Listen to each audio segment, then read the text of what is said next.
Hey everybody, good morning. Let me grab some glasses. Just woke up, so kind of not all here right now. But we are going to talk about grief. I was supposed to do this Sunday, but some things came up and things happened, so it didn't work out. So the reason we're talking about grief though is I just found out one of my best friends from high school just died.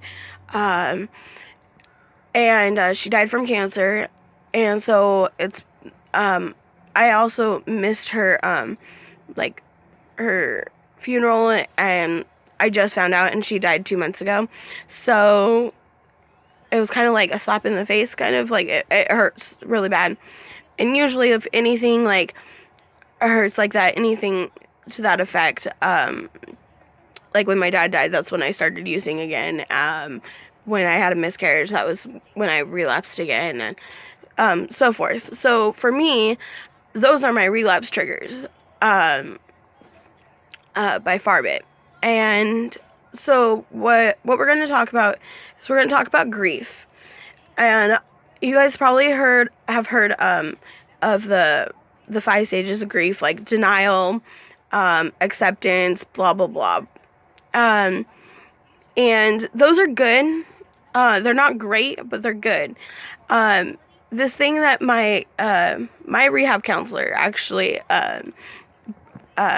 told me was it's called the tier of grief. So what this new thing does, it kind of repeats itself, but yes, it's kind of annoying that it repeats itself, but there's another cool thing about it. It kind of, when repeating itself, it kind of like pushes you to remember what you're supposed to do. So,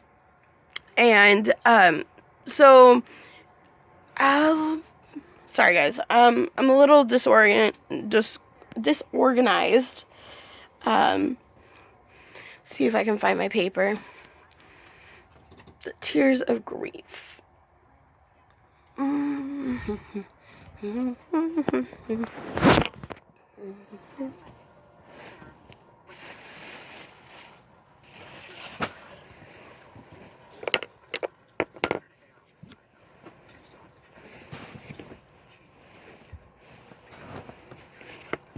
Okay, well, somewhere that one.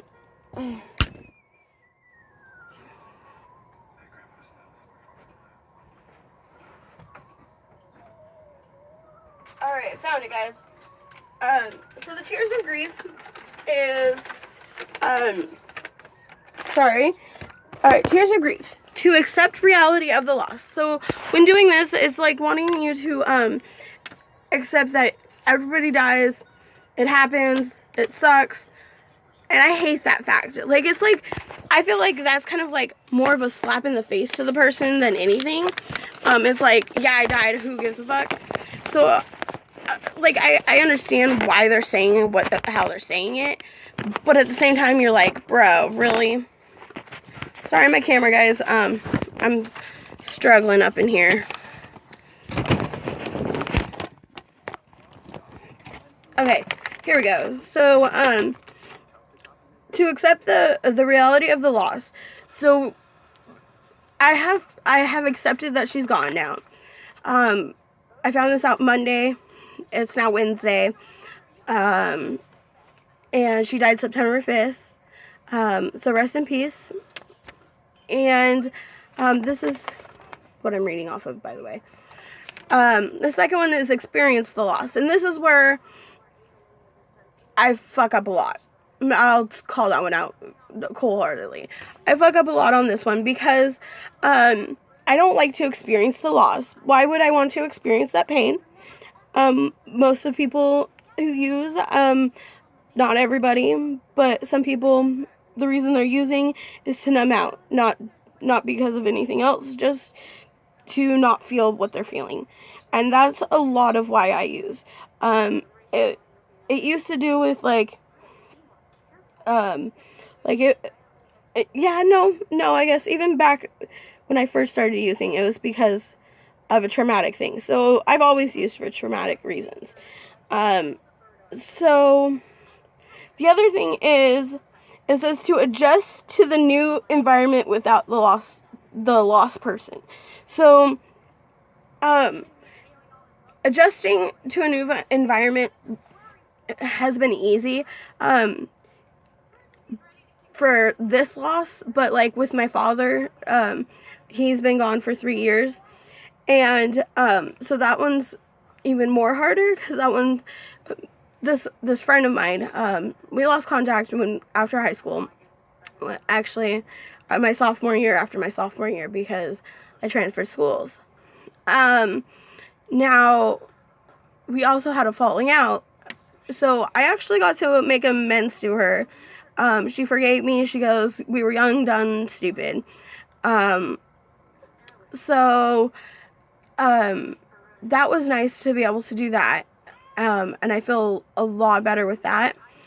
The ones I'm having troubles are the ones that, when he's not my real brother, but when my friend died, who's like my brother, he was murdered. And I was supposed to meet up with him that day, that night, and I never got to, and I didn't find out, we didn't know what happened to him for a long time, and so there's a lot of guilt still from that, and that's back in 2012. Now, with my father, that's even more, because he was my dad, and with him, there was a lot of, not so healthy relationship with him and stuff, so that's been hard. I even miss, him yelling and stuff, and, I made eggs the other day, and, so adjusting even after 3 years with him being gone is really hard. Reinvest into a new reality. This one is another challenge. But at the same time, it's not a challenge. Okay, hold on. Pause, time out. It is a challenge with certain deaths. For mine, it may be for you too. Now for me, reinvesting in this new reality, with her being gone is still easy. Because, like I said, I didn't really get to see her again. I didn't get to have her in my life prominent. And especially during her being sick and stuff. So that was kind of sucky, but it's okay though.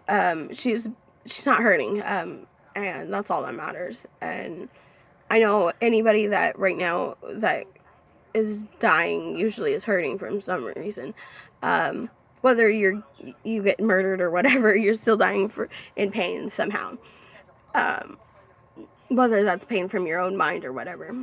And we won't get into that one. But the reason I want to talk about grief is, I usually use over grief. I don't know who doesn't. We took a poll in my group class, my rehab group class, and almost everyone raised their hands for this, okay? And there can get up to 15 people in a room. So I don't know how many people were actually there that day. Maybe a handful. But a handful of strangers that ended up coming together ended up saying that, hey, I use over grief too. So, I mean, I guess there's a greater percentage of people using over grief, or sadness, or wanting to feel numb. And I understand that one a lot. I mean, I haven't done it. I'm actually, since the last time I told you guys, I messed up, which was not last Friday, but the Friday before. So I got 14 days now, guys. Again, I mean, still, but again, you know what I mean? I'm still on the right path right now. I went to group when I found all this out.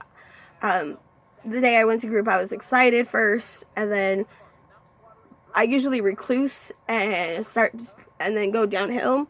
And my mom even said something about it. She like started picking up on this, and so I have to really catch myself, so I made myself go to group even though I didn't want to. Now, I'm not saying this works for everybody, but for me, if I start to recluse, that's a sign of where I'm going down. So if you see that you know, like your usual stuff is, hey, I'm gonna, you know, if something happens, I'm gonna stay at home, and you do stuff, stupid stuff, then maybe you should do the opposite. And that's something I had to learn to do. For the first time I did it on Monday. I didn't even go use at all. Usually there would have been, you know, some kind of thing. And so I had to actually sit in those feelings, and sitting in those feelings suck. A lot of good people were able to make things more enjoyable again. My significant other, he has noticed how sensitive I am to these things, and especially because now please don't think that this is a suicide thing, because it's not anymore. But I feel guilty because she really thought that she was going to live, and every day of my life I have a hard time wanting to live. There are seconds, you know, that are like, oh yeah, this is worth it. So I feel guilty that way, and so that's hard, especially, you know, when somebody wants to live, and then you're like, I don't really care what happens to me. So I mean, like, juggling those two is really difficult. Anybody that's I'm close to, I always feel like, well, why couldn't it have been me? You know, because at the same time, I know I should be living for them, but how do you live for somebody when you're hardly living for yourself? You know what I mean? And so every day is a struggle, you know. And when people say, you know, hey, you should live for them, live, you know, in their memory, and blah blah blah, it's like, how can I do that when I can't even live for myself, but you guys are telling me that I'm number one? So that's what that is. And I hope that this helps you guys. I'm about to run out of seconds on my camera. But I love you guys. I hope that if you need anything, you reach out. Take your NA meeting seriously. I actually went to my first AA meeting, which I felt a little bit more out of place with that. So I'm going to try an NA meeting. I just got to find a way. And a way is going to be a challenge, but it's a challenge I got to do. Especially because my friend, she was really proud that I was finally getting my head on straight. So I'm taking the advice this time from my friends from group, but some of it kind of feels like a slap in the face too. It's like, it's not fair how you guys say it sometimes, you know what I mean? But like, everybody talks differently. Things are misinterpreted. Some things are just, you know, other people just, which is fine. It's all in, you know, context. I know it's out of love when what they're saying, but all right. Hey guys, now please check out the tasks of grief if you are going through grief. The 5 stages are okay too. Maybe try both of them. Love you guys. Okay, bye.